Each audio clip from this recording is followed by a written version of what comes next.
This is the Play Your Position podcast, where we huddle up, call the plays, and inspire you to run your ball into the end zone. Are you ready to score more game-winning touchdowns in your life, business, and career? Then listen up, because it's game time, baby. Now, here's your host, Mary Lou Kaiser. One of my favorite movies of all time is Napoleon Dynamite. And one of my favorite lines from that movie is "Vote for Pedro." If you've never watched Napoleon Dynamite, or if it's been a while like it was for me when I watched it recently, check it out on one of the streaming channels. It's truly a wonderful, heartwarming, camping, strange, funny, and beautiful film.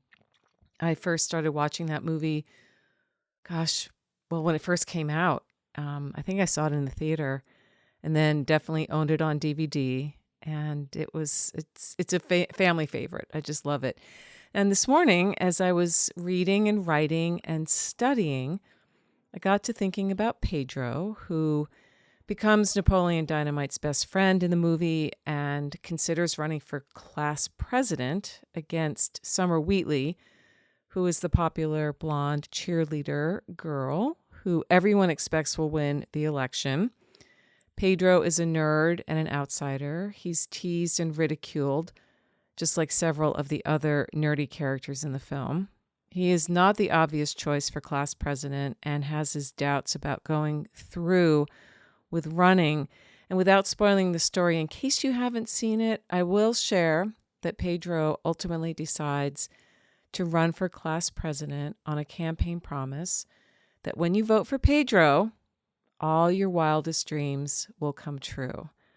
And that's a powerful promise, isn't it?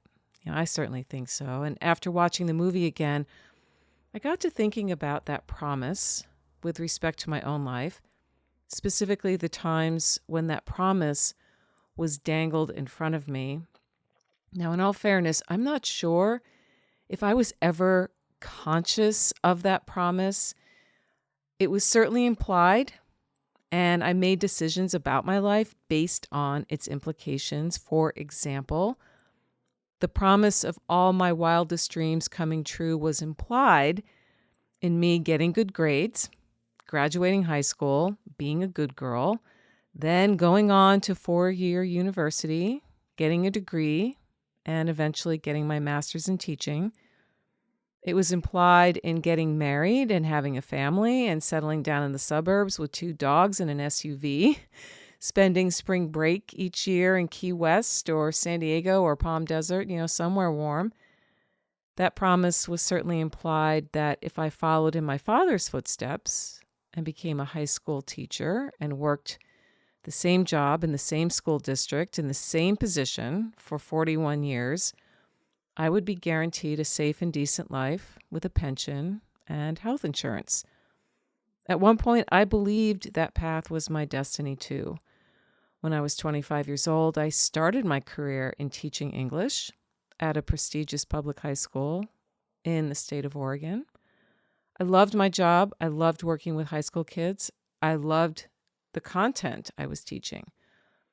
But I also had bigger dreams, including being a stay-at-home mom for a while, the way my mother had been with me and my brother.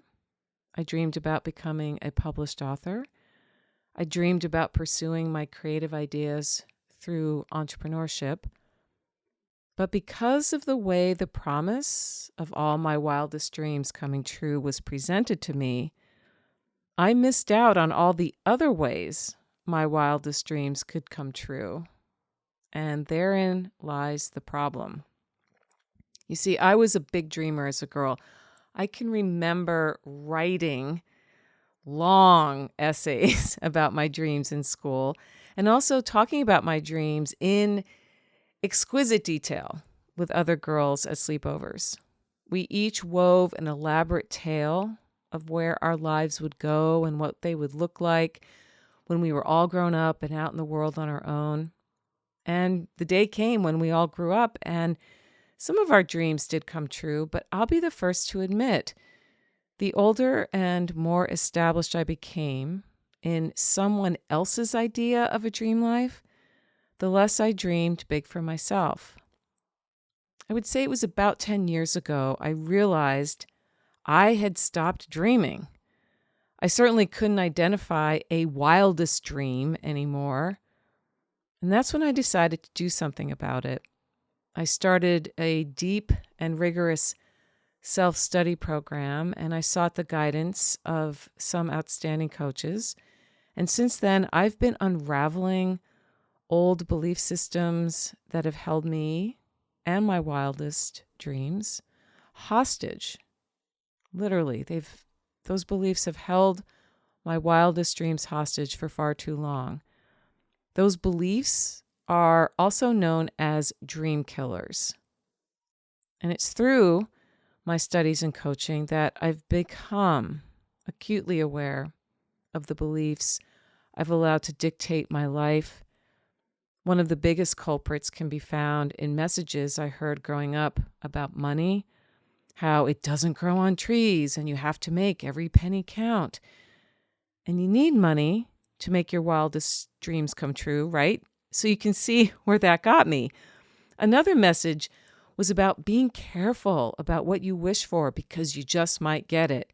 And there was always that warning tone around that.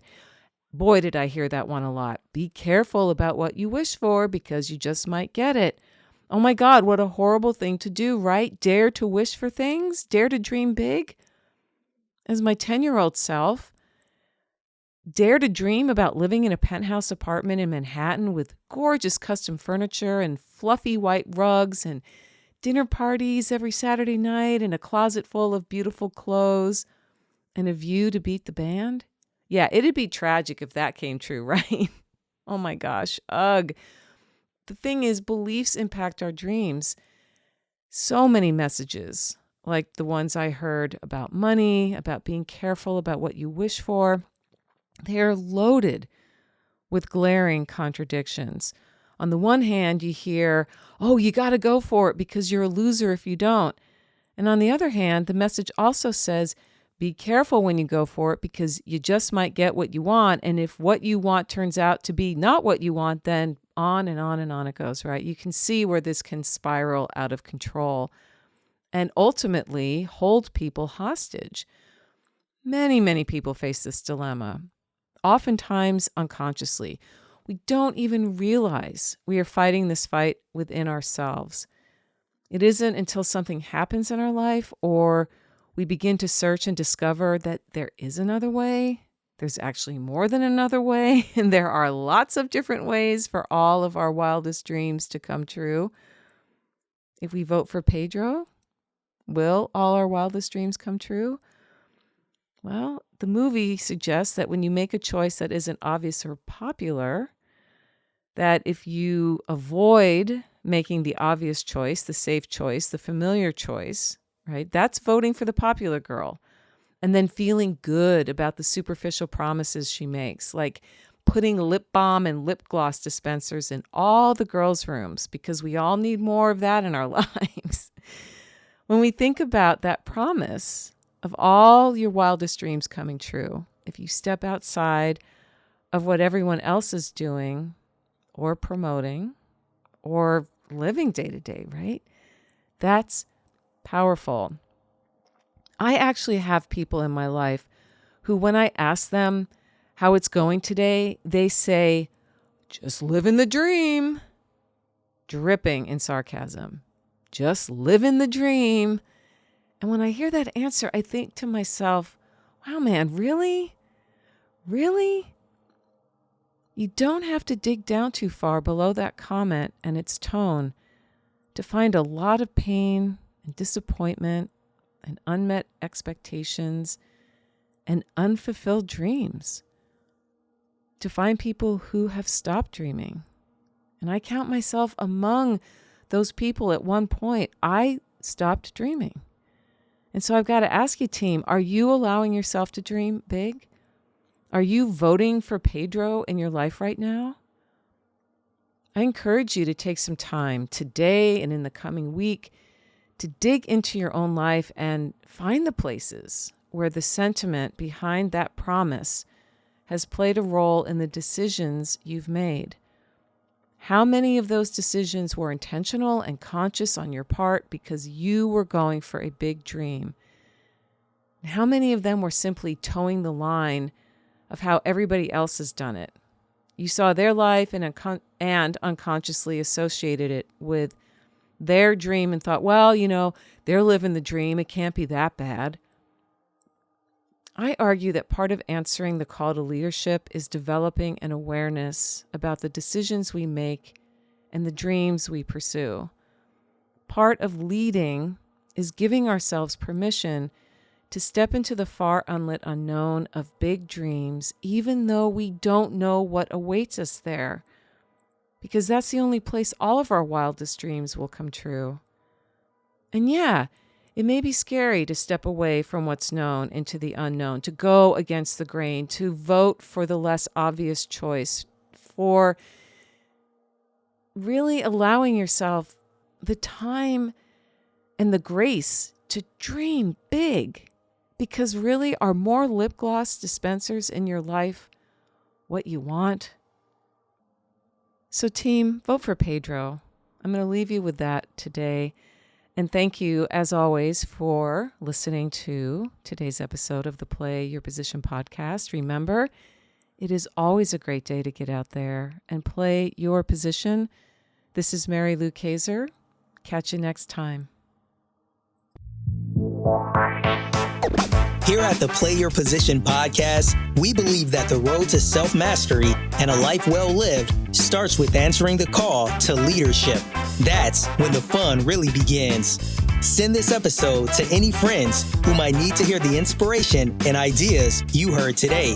And feel free to rate and review us on your favorite podcast platform.